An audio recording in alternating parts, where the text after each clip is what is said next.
বিসমিল্লাহির রহমানির রহিম। কৃষকেরা অক্লান্ত পরিশ্রম করে বাংলাদেশের সর্বোচ্চ কৃষি ফসলে অবদান রাখছে, কিন্তু সরকারের কাছে ন্যায্য মূল্য দাম পাচ্ছে না। এভাবেই দেখা যাচ্ছে ভুট্টা ক্ষেত থেকে বীজতলা থেকে এই বীজ এভাবেই তৈরি করা হয়। ধান থেকে বীজতলা অনেক পরিশ্রমের পর এই ধানের চারা তৈরি করা হয়, পরবর্তীতে জমিতে এই ধান লাগানো হয়।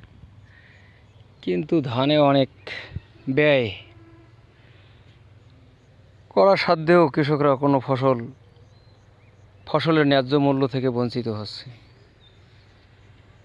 তাই সরকারের উচিত এই কৃষকদের মূল্যায়ন করা এবং কৃষিবান্ধব বাংলাদেশ নির্মাণে প্রত্যয় ব্যক্ত করা। আমরা জানি বাংলাদেশের কৃষক অবহেলিত।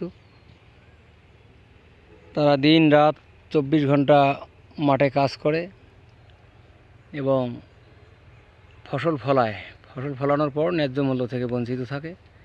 শুধুমাত্র সিন্ডিকেটের হাত থেকে রক্ষা করলেই তারা ন্যায্য মূল্য পাবে বলে আশাবাদী। তাই সরকার এবং সরকারের প্রশাসন থেকে এই উদ্যোগ হাতে নেওয়া উচিত।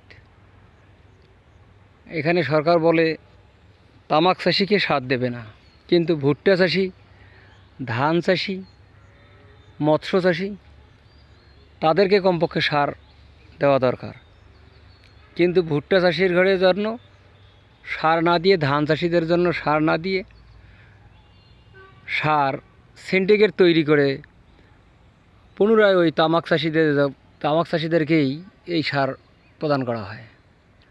তাই বিভাগে ধান চাষি, ভুট্টা চাষি, মৎস্য চাষি, কৃষক ভাই ও বোনেরা, তাই সরকারের উদ্যোগ প্রশাসনের হাত থেকে এই কমপক্ষে খাদ্যশস্য উৎপাদনকারী ব্যক্তিদের সার এবং ফসলের ন্যায্য মূল্য দিয়ে সহায়তা করা।